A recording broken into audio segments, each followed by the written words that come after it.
Eto na nga mga chong, marami tayong basketball updates. Coach Leo Austria, ine-expect ang never say die attitude ng Ginebra sa darating na Game 6. Barangay Ginebra vs San Miguel Beermen, Game 6 Semifinals Prediction. Tatapusin na ba ng San Miguel o pupuwersa pa ng Game 7 ang Ginebra? Napakaganda nga ng bakbakan ng Barangay Ginebra at San Miguel Beermen ngayong semis. Dalawang team na punong-puno ng pride, puso at gigil. Pero sa ngayon, isa na lang ang kailangan ng San Miguel Beermen para makapasok ng finals. Pero teka, Barangay Ginebra yung kanilang kaharap. Alam natin, hindi susuko basta-basta ang kupunan ni Coach Team. Kaya ang tanong, paano nga ba mananalo ang Ginebra sa darating na Game 6? Sa nakalipas na Game 5, muling pinatunayan ng San Miguel kung bakit sila ang most decorated team sa PBA. Pinaramdam nila sa Barangay Ginebra kung gaano sila kalakas, kung saan halos lahat ng posisyon ay nagparamdam. Pero hindi pa nga tapos ang laban. At ang kailangan niyang gawin ng Ginebra para makapuwersa ng Game 7 ay magpakita ng extraordinaryong depensa. Ngayong semis nga mga chong, Junmar is the biggest threat para sa koponan ni Coach Tim Cone. At hindi na nga nakakagulat yan dahil 8-time MVP nga itong si Junmar at dominante sa loob ng painted area.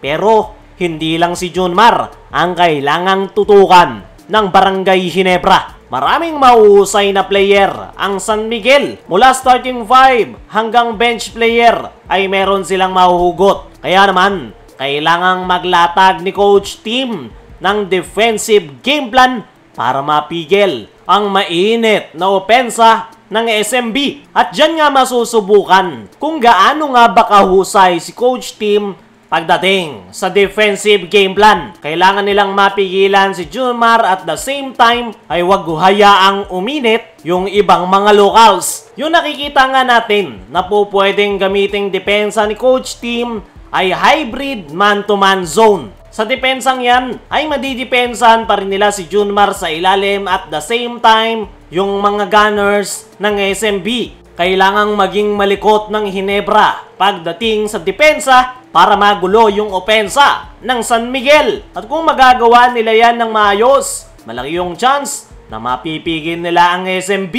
Sunod sa kailangang gawin ng Barangay Ginebra ay rebound mentality. Huwag nilang hayaang makakuha ng offensive rebound ang SMB. Sa ganon ay mapipigil din nila yung second chance points ng SMB na isa sa kanilang problema ngayong semi-series. At para magawa yan ay kailangan gang rebound yung gawin ng kupunan ni Coach Tim para masigurong sila ang makakakuha ng rebounds. Sunod sa kailangan gawin ng Ginebra ay bilisan o kontrolin ang tempo ng laro. Kapag mabilis nga yung pacing, ay may edge ang Ginebra sa takbuhan. Dahil mabibilis nga yung mga players ni Coach Tim, sa ganon ay may iwanan nila yung SMB, lalong-lalo na si Junmar Fajardo. Yan nga yung isa sa pinaka-importanteng magawa ng Ginebra sa darating na Game 6. Dahil yan lang yung kanilang pag-asa dahil wala silang palag sa SMB kung dadaanin nila sa bagal ang laro. At pangulay sa kailangan gawin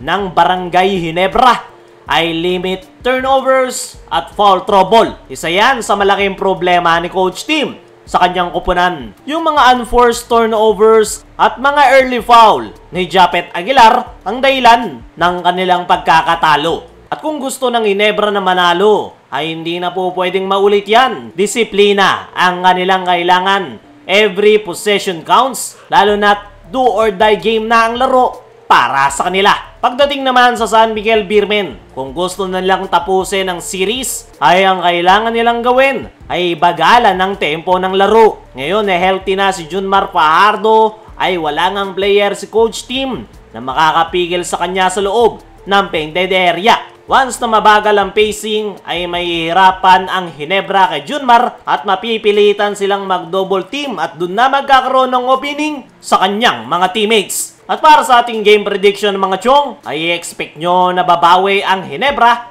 at tingnan natin kung sino makakakuha ng panalo. Kayo mga chong, sa tingin nyo tatapusin na ba ng San Miguel o puwersa pa ng Game 7 ng Ginebra? I-comment mo lang dyan sa ibaba. Dumako naman tayo dito sa kabilang balita Coach Leo Austria, ine-expect ang never say die attitude ng Ginebra sa darating na Game 6. Isang panalo na lang ang kailangan ng San Miguel Beermen para makapasok ng PBA Finals, pero ayon kay Coach Leo Austria ay hindi nga daw yan magiging madali, knowing Barangay Ginebra na mayroong never say die attitude. At kahit kumpiyansa nga raw etong si Coach Leo sa kanyang mga players, ay hindi nga daw magiging madali ang pagsasara ng series dahil bukod sa never say die spirit, ay isa daw ang Barangay Ginebra sa mga team to beat ngayong All Filipino. Kaya naman,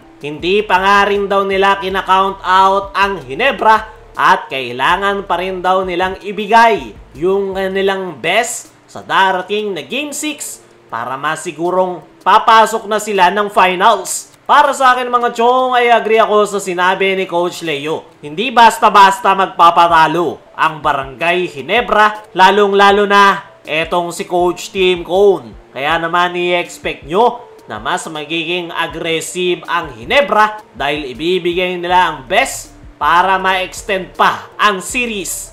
Kayo mga chong, ano ang masasabi nyo sa sinabi ni Coach Leo sa Ginebra? Sino rin sa tingin nyo ang kukuha ng Game 6? Tatapusin na ba ng SMB o pupuwersa pa ng Game 7 ng Ginebra? I-comment mo lang dyan sa ibaba.